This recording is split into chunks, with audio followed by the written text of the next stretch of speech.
listening to Your Secret is Safe with Me, non-judgmental talk about infidelity with Dr. Marie Murphy. If you're looking for new perspectives on complicated relationship issues, you've come to the right place. Days go by, they're crawling by. Hi, everyone. I'm Dr. Marie Murphy. I'm a relationship coach, and I provide non-judgmental relationship coaching to people who are dealing with difficult relationship situations such as infidelity. On this show, we feature tools and guidance from my coaching practice, as well as advice and perspectives from other professionals whose work pertains to romantic relationships and the challenges associated with them. Today, I have the pleasure of talking with Dr. Devon Smith, who is an Associate Professor of Sociology at Palomar College in San Marcos, California. She received her bachelor's degree in psychology from Emory University and her PhD in sociology from the University of California, San Diego, which is where she and I met. We were in the same doctoral program. Devon taught at UCSD for several years before landing her dream job as the director of the Gender and Women's Studies program at Palomar College in 2014.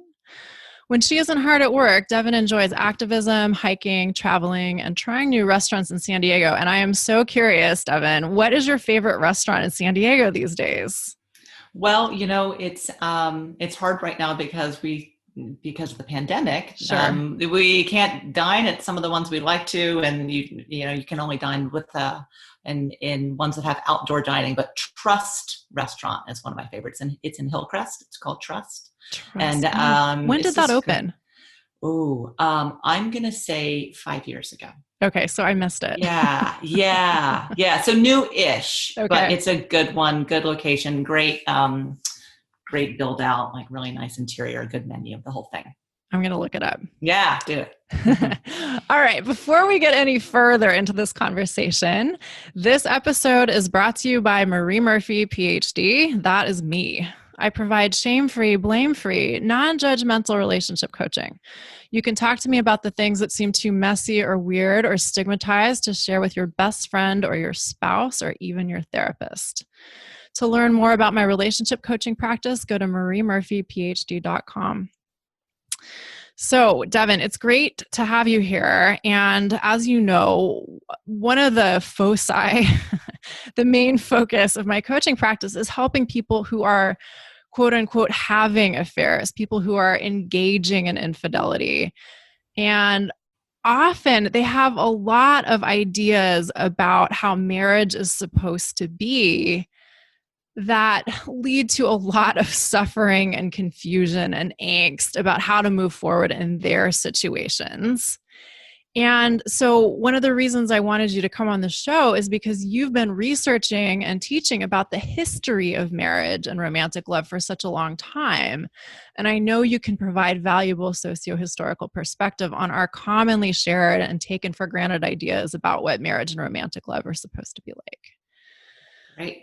So my first question for you is, what are some of the beliefs about love, romantic love and marriage that are prevalent, but may not necessarily be the gospel truth that we think they are? That's such a great question. And first of all, thank you for having me. I'm so happy to be here. That's such a good question. And excuse me, the first thing that I think of when I think about that is just the idea that romantic love is the norm or is the sort of normative goal for relationships. I know that sounds weird to say, but there's all this, great historical research out there about how that hasn't been the norm for most of history throughout the world, not even necessarily even in Western culture, right? That romantic love, this idea of the art sort of one and only true love, the love that's going to complete me, the sort of butterflies that we get, has not always been the goal for most of human history. Back up. This is so good. Yeah. I love this so much. And I know other people are interested in this too. So clarify what you mean here. Do you mean that the goal was not to base marriage on romantic love, or the goal was not even to necessarily experience romantic love, period, in one's lifetime? Both and. So Yeah. the research, so Stephanie Kuntz, who is a historian, has done some great research on this. And she said that not only has romantic love not necessarily been the goal or the foundation, throughout most of human history, marriage was very much a business arrangement. And love, romantic love, as we think of it today, was considered sort of antithetical to that, even dangerous to the idea of a marriage, because it was a business arrangement, right? Whether you were, poorer or, sort of in the sort of farming class, peasant class, marriage was about finding a partner who was going to, help you raise a farm and cobble together a subsistence level existence, all the way up to the nobility, which was about dynasties, right? And maintaining, a noble dynasty. And love was considered sort of this fickle, very transitory emotion that was not fit for marriage, which again is like really hard to wrap your head around, considering how much we think of it as the be all end all for Yeah, in this relationships day and today. age, it's like No. when you tell people Right. this, it kind of blows their minds. Yeah, and then so Western, like sort of Eastern, what we think of as collectivist societies still maintain this idea that the goal of marriage is bringing together two people who are going to be good for the family, right? And so this is, cultures where we see things like arranged marriages, parents taking a very prominent role in bringing two people together. Western society also started with this idea that marriage was transactional, it was a business, sort of arrangement. But for whatever reason not for whatever reason, there are a lot of really particular reasons that we've completely gotten away from that. Now it's romantic love, and it's hard to imagine that we ever started in this place of it being this transaction, right? What are the historical origins of this notion of romantic love as a thing? Yeah. So again, Stephanie Kuntz, one of the things that she talks about is 12th, 13th century Europe. It can be traced back to this very specific expression of courtly love, which was very much confined to the noble class, to the nobility, specifically women. And these kind of idealized romantic relationships that they had with the knights of the court that served them. And most of the time, these were very symbolic relationships. Sometimes they were adulterous. And it was really a place to express what we think of as romantic feelings in the context of a very arranged, non-romantic marriage, right? Sure. So, she would be in this very, very, very transactional marriage and would have this outlet of expressing love. We're thinking about things like poetry and things like that being written, and he's pledged his, fealty to her and that type of thing, this kind of idealized relationship. So that's really specific to that particular class, right? But then what happened is these idealized relationships started to find their way into poetry and songs, and that is the way it started to go mainstream. We're thinking about a not illiterate society at all. So we're thinking of traveling minstrel shows where they would sing songs and do poetry, and this is how those ideas of this, what we think of now as romantic love, coming to that sort of group, that sort of mainstream group. It really wasn't, though, until 1700s, 1800s, where the automation of the printing press and a much more literary society, people being much more literate, where it really starts to go mainstream. Because then we have the mass production of books. Books are produced cheaply. The society is much more literate. And then what they figured out was these stories of love they were really good subjects. People wanted to read them. So they started making them into novels. And this is where people start to sort of mass consume ideas about romantic love. So right, 1800s, that seems like that's a million years ago, but in the history of humanity, that's actually pretty recent. Right. For us to start to have this idea that that's what love should look like. Right. Interesting. So talk about the beginnings of the notion that romantic love should be the basis of marriage. Right. So I think now we're into the subject that all social historians and social scientists love to talk about, which is the Industrial Revolution. Yes. Yeah. So, this mass producing and dissemination of this idea of romantic love. Hang on one second. Devon, let Yeah. me make sure I remember the date. It's been a while since I've taught an undergraduate sociology class. We're talking like Oh, yeah. 1850-ish, right? Yeah, right. Yeah. That would be the height of so, Okay. Industrial Revolution started in Europe, Mm-hmm. early 1700s. By the time it made it to the United States, we're talking late 1700s, probably peaking mid 1800s for Great. sure. So this dissemination of these ideas about romantic love that I just talked about with the printing press and people becoming more literate and blah, blah, blah, blah, blah, is now butting up against the Industrial Revolution, right? And us having starting to have very specific ideas about what relationships look like. I mean, this would be the time that marriage ceased to be as much about work and subsistence living, right? Pre-industrial societies would have been agricultural societies, farming-based societies, and those were really that's a hard life. Very everybody had a job. Both partners, parents, kids, everybody had to work. With the Industrial Revolution, there's much, especially for the middle classes and the wealthier classes, there was this opportunity to think about everything from love to relationships to parenting in a different way, to make it much more idealized, much more symbolic, less about day-to-day subsistence. So we have these ideas starting to filter into the mainstream, along with kind of an economic opportunity to think about relationships in a different way. And by the way, maybe we'll talk about this later, but also this emergence of what we think about now as these traditional gender roles, right? So all of this is happening around the same time, and I'm sure. Let me just ask, I'm sure this has a lot to do with changes in the division of household labor. When people start going to work in factories, life looks very different from when everybody is kind of working out of the home, so to speak, and the business is agriculture. Yes, right? Yes, exactly. And around this time, with the Industrial Revolution and the gender roles changing, we have the role of women changing from being, partners in labor on the farm to taking a very symbolic domestic role. Again, mostly for middle class and upper class women, right? It's a very middle class ideal. Everybody has to go to the factory. Yeah, exactly. Working class and poorer people, children were working in factories if they were poor, so but the middle class ideal is really taking root.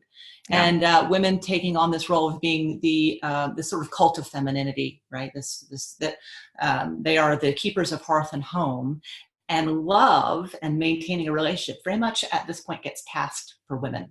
Becomes this thing. Women are supposed to maintain relationships, pursue relationships, put a lot of emotional energy into maintaining a relationship ideal. So this is all in the service of romantic love, what we think of now, right? Sort of paying attention to your nurturing your relationship. And this is the stuff that we think about now when we think about romantic love. And by the way, we still very much think of maintaining relationships as very much being the provenance of women. Sure.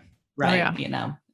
So I don't know if this is stuff that you see sometimes coming up in some of your relationship coaching, but this idea that, is sort of particularly the role of women to maintain relationships. Yeah. It's fascinating. I mean, I certainly see that. But it's so interesting. What I also hear is that men experience, their own set of, I don't know if pressures is the right word, or obligations or desires to create goodness in the relationship or to create happiness in the home. So although I think the cultural stereotype is that this is a woman's responsibility and this is something that women care about, in heterosexual relationships, men often do too. And when you have same-sex couples, somebody's got to do it. Right. And right. Or maybe doesn't have to do it, but somebody often ends up doing it. It is doing it, is tasked with doing it, feels pressure to do it. Yeah. Yeah. So how did these ideas start to become these there's jargon, hegemonic cultural norms, widespread cultural norms that we feel like we kind of have to do, even though they were never necessarily the statistical norm? Yeah, I think, pop culture has a lot to do with that. So television. Yeah, movies, TV, books, songs latched onto this highly romanticized idea about love. Yeah. And, that's a cyclical thing, right? So we take in pop culture and it shapes our ideas about things, but then pop culture also reflects back our ideas about things, right? Yeah. And we mold pop culture. So I think as we move into the early 1900s, TVs, there's, film, first of all, and then televisions in every household, sort of really pushing this idea. I mean, if we could just focus on the rise of so-called women's magazines, right? Sure. And relationship advice, what that starts to look like, and how to, get and keep a man, and all that stuff is all tied into romantic love ideals, finding the one, right? Relationship quizzes, how you find your right match, all that stuff. Let me pause and ask you a question. My understanding was always that, the turning point perhaps in disseminating our contemporary-ish understandings of what marriage is supposed to be and the relationship between marriage and romantic love was around, the close of World War II, when the United States hits this wave of prosperity and not everyone, but more and more people have televisions in their homes. Mm-hmm. And there are sitcoms presenting this, normative family with this headed by a heterosexual couple that was probably white and with a couple kids and a white picket fence and that kind of thing. Do you think that's an important historical moment? For sure. Yeah. So, technology and these norms, and post World War II, there was very much this idea of wanting to create a stable society, right? We'd come through this, international, period of tremendous trauma. Yeah. And in the United States in particular, having this very particular idea of what returning to normalcy would be like. And yes, TV is very much playing a role in that. And because things had been broken wide open by World War II, women entering the workforce and things like that. And there was a sense that we have to get things, quote, back to normal. Mm-hmm. And so presenting an idealized version of relationships and love and whatnot in this incredibly formulaic way that you just described, right? Yeah. There's it's a straight couple. They're white and they have 2.5 kids and they've got the golden retriever and they are madly in love, and she keeps the house and he leaves every day to work with a briefcase, and the whole thing is very much, I think, in that post-World War II moment. But even at that time, sorry to interrupt, but even at that time, I just think this is such an important point, even as like all of these television sets across America are portraying this idealized version of the nuclear family, it's not the actual empirical average. No, absolutely. Even, right? Yeah, it's not the empirical average. So, I mean, it's like the greatest trick that ever was, because now we're so latched onto that. We're latched onto, we still think that is on some level sort of the best way that relationships are supposed to look, or the most normative way, or even if you are not into traditional gender roles, or you're not a straight couple, or you don't buy into romantic love, you still had to negotiate those norms for yourself and consciously make a decision not to buy into. You're still aware that they're there. So as a culture, we've so bought into this ideal that wasn't even really true at the time, at its peak, 1950s, right? It certainly hasn't been true for most of history. That's incredibly powerful, right? That's incredibly powerful. So we're all constantly swimming, in these ideals and trying to navigate them for ourselves in the context of our relationships, and that gets really complicated. It can get really complicated. Yeah, absolutely. And I think, I love that you said it's like the greatest trick that was ever pulled off, because this ideal that so many of us have internalized in ways that don't necessarily benefit us. Like, yes, certainly for some people, the idea of, romantic love being the basis of marriage for a lifetime has created a lot of happiness, and that's great. But that doesn't mean there's something wrong with you if it doesn't Right. work for you. And that is the tragedy that I see so often, is Yeah. people blaming themselves or thinking that something is wrong with them or their partner or their relationship or all of the above, when their, marriage based on romantic love hits the skids and they're like, wait a second, I don't know if I want to be associated with this person anymore, much less married to them, much less, having the pressure of having a romantic relationship, quote unquote, within the auspices of this marriage. Yeah. Oh, yeah. I mean, when you just think about the ideals of romantic love that are even the ones that are most popular, that there's one and only one true love for us, right? That there's somebody out there that we're made for or is made for us. That somehow, love means, this idea of a perfect love, right? That the love should never have too much struggle or even tension or something like that. Yep. Love at first sight. These are not only incredibly high bars for any relationship. Love is not perfect, nor should it try to be. Yeah. But that we think about that, and that we've been sort of fed that ideal when it comes to romantic love. And we believe it. We totally believe it. Yeah. And then, the first time we hit some sort of difficulty in a relationship, we think that there's something wrong with us and then blame ourselves if it doesn't work out. And in part, that's because we set this incredibly unrealistic set of standards for what a love relationship looks like.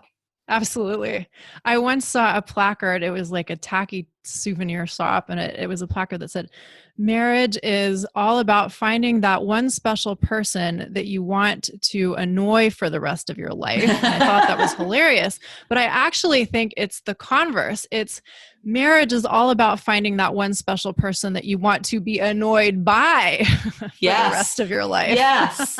Right. Loving in spite of, right? Yeah. It's like, I love you in spite of the fact that you make me sometimes. Yeah. Yeah. In spite of and because of. I mean, one of my core teachings is, the so-called challenging stuff in a long-term committed relationship can be amazing. Like that stuff can be our greatest spiritual teacher. It can actually make the relationship great in addition to being challenging. It's both and, not either or.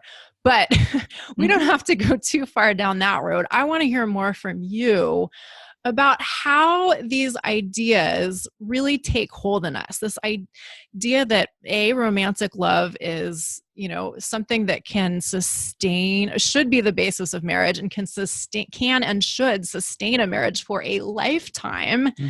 And that marriage is the ideal form of relationship, and that we should all get married and have 2.5 kids, whether or not it's to someone of our gender or another gender. And we should, get the white picket fence and all that. Like, even though we know on some level that it doesn't have to be that way, so many of us still kind of think it sort of does have to be that way. Yeah. I think of two things when you bring up that question, and the literal way that these things kind of reproduce. I think about the research of a man named Robert Sternberg, who did the triangular theory of love, which is kind of one of the biggies.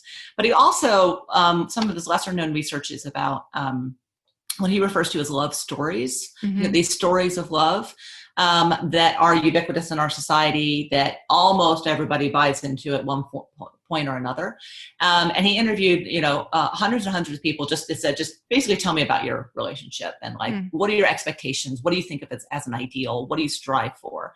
And then what he found is that most everybody falls into one of a dozen or so categories of these stories. And some of them were the fantasy story, which was sort of the knight in shining armor story, where one partner sort of swoops in and sweeps somebody off their feet and rescues them, that type of story. There was the teacher-student story, which is not literally about a teacher and a student being in a relationship. Could be. It has happened. I've heard. Oh, yes. But more about one partner taking sort of the role of having all the knowledge in the relationship and imparting that knowledge in some fashion to the other sort of student partner who takes that student role.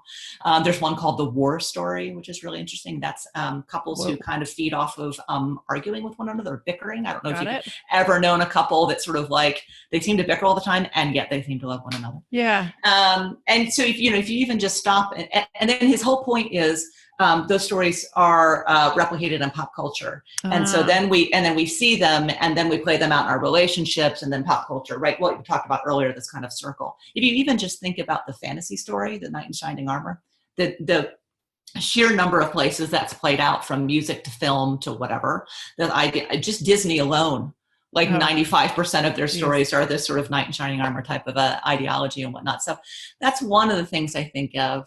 Can you think of another example of one of these types that's in pop culture? I think of the War Story one. I think you see that in movies. Yeah. You know? Couples who, fight to make up. What's that an type of example? thing. Do you have one on the top of your head? So this older for some of your younger viewers, but Mr. and Mrs. Smith with Brad Pitt and Angelina Jolie, who literally fight each other the entire time, but also have this sort of amazing sexual chemistry. We know where that ended up for them. But that's a heck of a thing to try to sell to people, that you can literally physically fight one another in this way and also, be these partners. And I think there's a lot of examples of the teacher-student. Of people, it's not somebody, especially in a very sort of heterosexual, older man, younger woman, ingenue kind of a relationship where he is the wizened one who imparts knowledge to her, or that type of thing. That's been out there forever.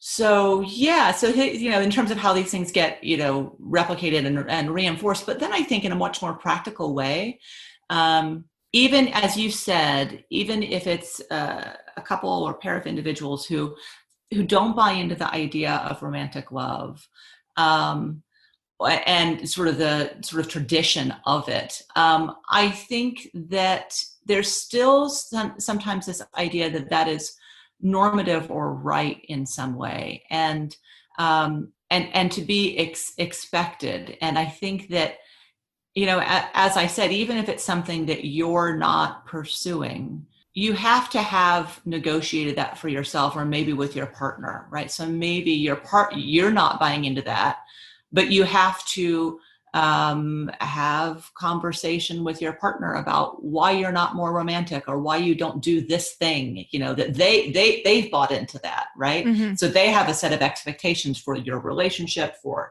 your sex life, or whatever, that revolves around romantic love. Or maybe other people, parents or siblings, who are sort of, you have this judgment about how you've orchestrated your relationship. So constantly getting this idea of maybe even sort of doing it wrong, right? You're doing it wrong, right? And having to then question for yourself, my last relationship did end. Is it because I'm doing it wrong? Is it because I should be doing these things that everybody keeps saying? So I don't know if that's kind of what you were thinking, or if you had other thoughts on that. Well, I did actually have another question, but before that, I thought of something really important, which is that, we have this we as a society have this shared understanding of what romance means, which we've kind of articulated, and it might include you do certain things for Valentine's Day, or when you really love someone, you do this, and it certainly factors into the whole normative rituals around engagement and marriage and anniversaries and all these kinds of things. But something that I believe is that romance can mean a lot more than that. And we can create romance for ourselves in whatever ways we want. And it doesn't have to be limited to quote unquote romantic relationships or sexual relationships. I think there can be great romance in friendship. But that's kind of an aside. What I wanted to ask you about was, what are some of the ways that we, in societies that prioritize or valorize marriage and romantic love as the basis for marriage, what are some of the ways that individuals may experience pressure to buy into these ideas? Yeah, I think, I love that idea of thinking about romance in a variety of different ways. So I think that at various junctures in our relationships, tried and true ideas about relationships, whether it's romantic love or so-called traditional gender roles, come up for us, right? And so maybe it's when dating goes from casual dating to serious dating, or from dating to moving in together, or to marriage to the birth of a child. Not that you have to be married to have children, but at whatever point you decide to have kids, couples, who have decided they're not going to buy into romantic love ideals or traditional gender roles or any of that stuff, sometimes at these really critical junctures end up sort of falling back into them.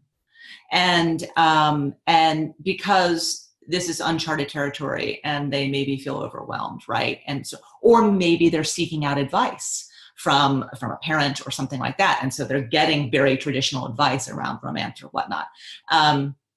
So what, if it's relationship advice, they're talking to an older sibling or a parent or something like that about, we've been married for a couple of years, or, after the birth of our first child, boy, things are kind of difficult. There might be advice around like stoking romance in their relationship or something like that. And it can be very tempting, I think, to sink into that, even if you're a person who up to that point has not really considered that important, has not led sort of a traditional life, or has pursued that in relationships. Because it's just, and to get back to your other point, there are literally whole industries that are built around maintaining these ideals about gender and relationships and romance, and what marriage is supposed to be like. What marriage is supposed to look like, right? Yeah. And selling sort of the romance package. And and again, this can feed this idea of like, well, maybe I've been doing it wrong. Maybe I need to try this. Maybe I need to reconsider. I've always thought that wasn't right for me, but I'm at a point for myself or in my relationship where I'm feeling a little insecure and things are a little unsure. And so maybe I do need to do that. Yeah. And that uncertainty, right, is kind of fertile ground for starting to question yourself, especially if you've done anything outside the norm. Anything, right. Any aspect of your relationship has been outside the norm. There's so much societal pressure pushing us back into this sort of normative lane that if you're at a juncture, either personally or in a relationship where you're starting to question things, it can be very tempting to be like, oh, maybe I should do it, quote unquote, the way it's always been done. Exactly. Maybe the reason why I'm unhappy is because I'm not doing it the way everybody else says and thinks you should. There's got to be something there. Everybody's doing it that way, right? Yes. It can be hard to resist that pressure. Mm-hmm. Yeah. Mm-hmm. Yeah, totally. I see that all the time. I bet. Causes so much suffering. Yeah. And on that note, I think, one of the things that's so hard about negotiating these societal norms on a personal level is we don't really know what an alternative could be. We don't have a sense of what other models even exist. So it's hard to conceptualize.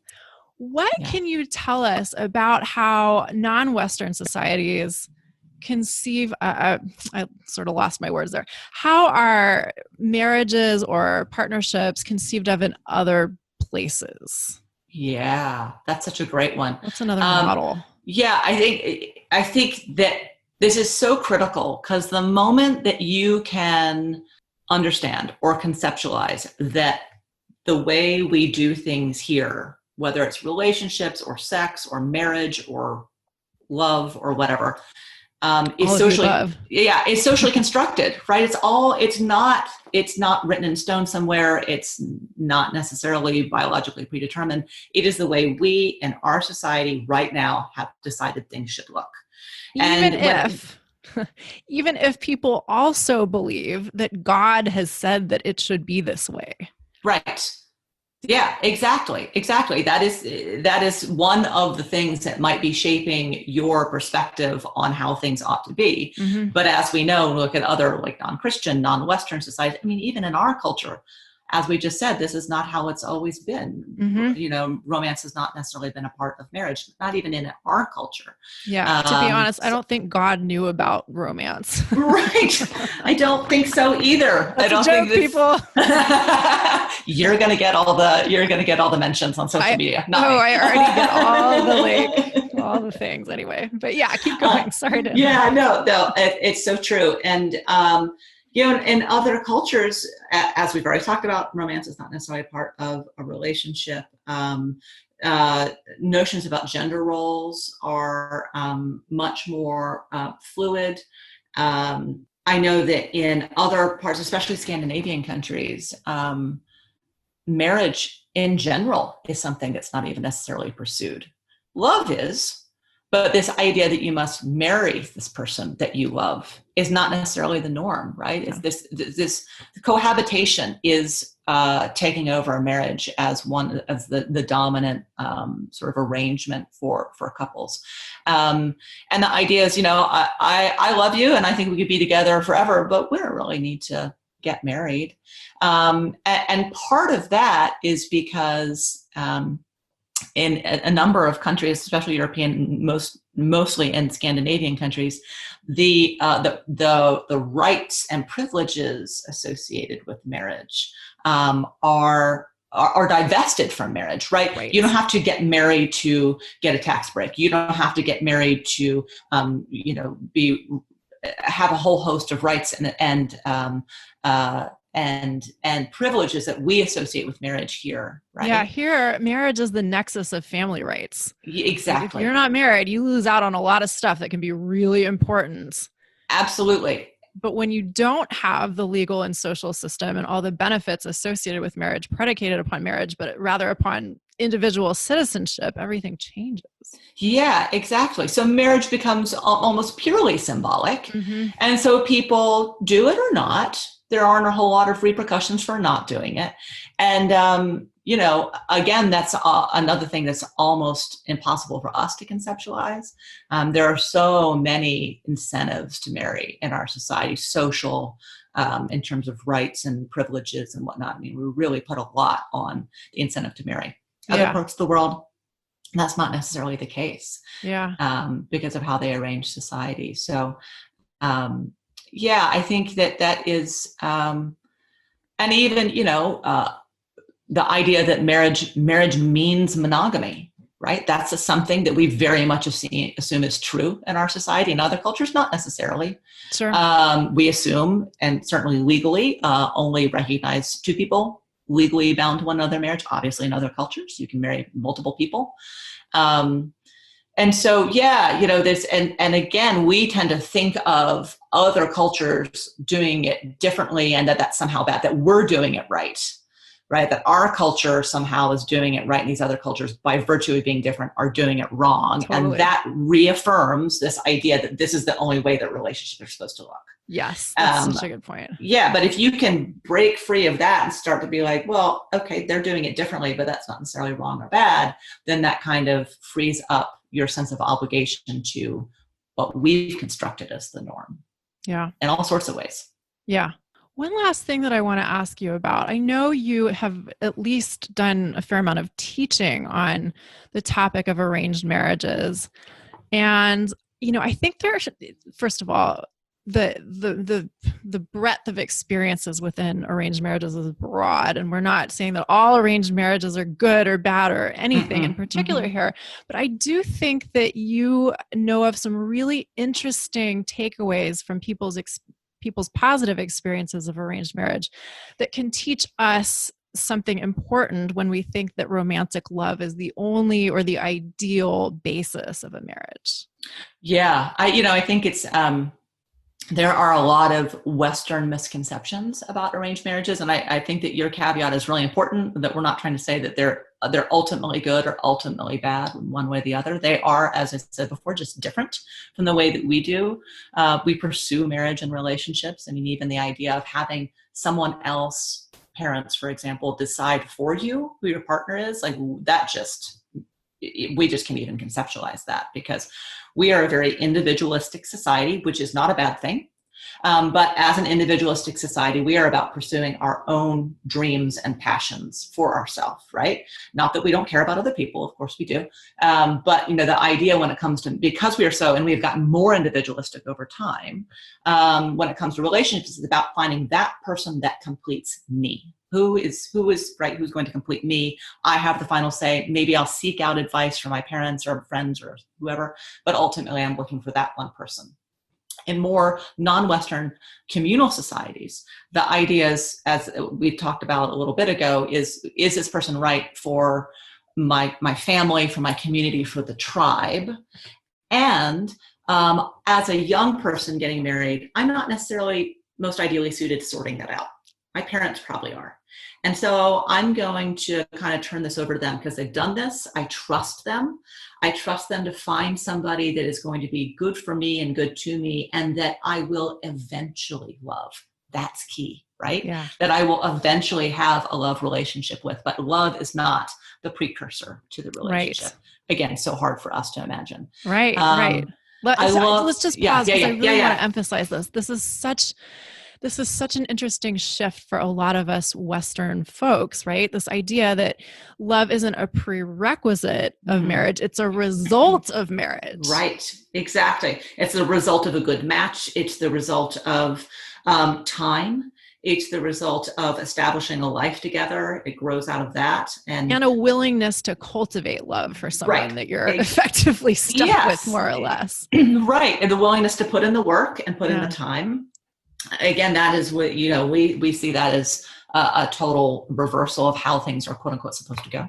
Yeah. I love the idea that I have read in a couple of places of young women in particular feeling free in cultures that practice arranged marriages to not have to obsess about that. I, as a young woman, then can focus on my education or pursuing dreams and hobbies because someone else is I trust my parents to take care of this for me.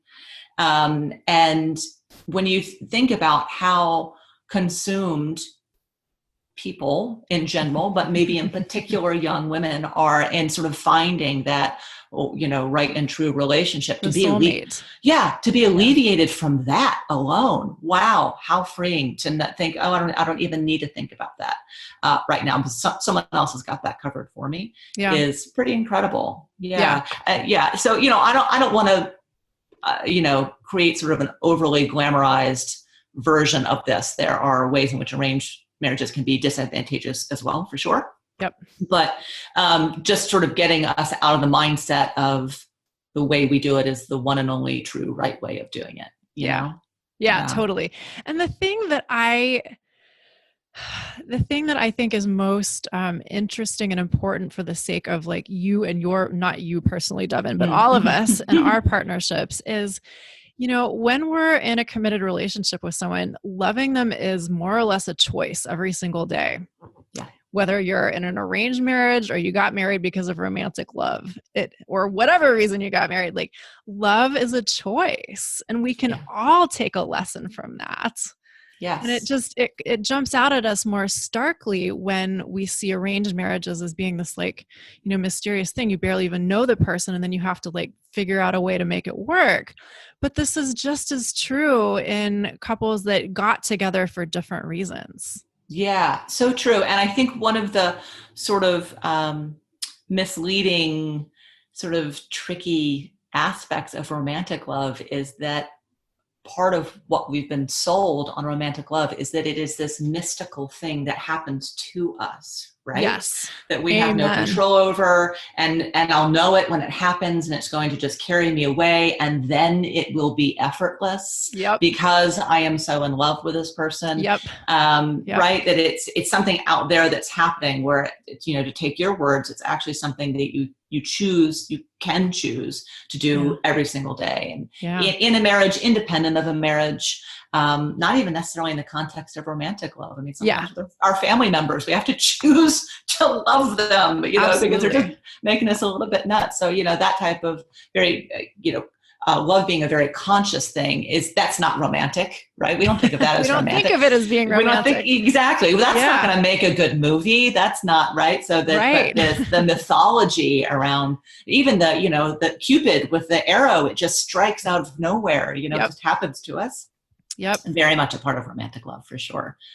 Yeah. And I think the lesson there is that we can all choose to have more agency in our relationships and make decisions that are right for us but also choose to do the hard work and whatnot, as opposed to thinking of love as something that happens or not, and we have no control over it. Mm-hmm. Yeah, I couldn't agree more. Yeah. Thank you, Devon. This has been fantastic. Is there anything else that you want to say? Are there any kind of final points that you want to throw in here? No, I can't think of anything. I just am so, thrilled that you are diving into this with your listeners and in your coaching, because I just think it's so so and it's incredibly sad to think of someone sort of questioning themselves if they have a really deep sense of how they would like to structure a relationship or what type of relationship they would like to be in, and then starting to question that because of these elements of our society that really are just artificial in a way, right? They're socially constructed somewhere along. Maybe they feel like they've been around for a really long time. So we think of them as the truth. Mm-hmm. And we see a lot of people doing them, and we see them reflected back to us in pop culture, and that affirms the fact that this is the truth or the right way to do things. When not necessarily for you, not necessarily for your relationship. Yeah. So empowering people to interrogate that a little bit, I think is great. I think that's awesome. Yeah. Awesome. Yeah. Do you want to make yourself available to questions from listeners? Sure. How do they reach you? Let's see. I think probably, I guess an email would be best. Do you want to say that verbally? And we'll put it in the show notes too. Yeah, you can contact me at my email at Palomar College, which is dsmith2, dsmith, the number 2, at palomar.edu. Cool. Yeah. Great. Yeah, fantastic. Thanks so much for having me. Really appreciate it. My pleasure, Devon. Thanks so much for being here. All right, take care. We'll sign off now. Okay. Bye. Bye. Thanks for listening to Your Secret is Safe with Me with Dr. Marie Murphy. Make sure to click subscribe to get updates on our latest episodes.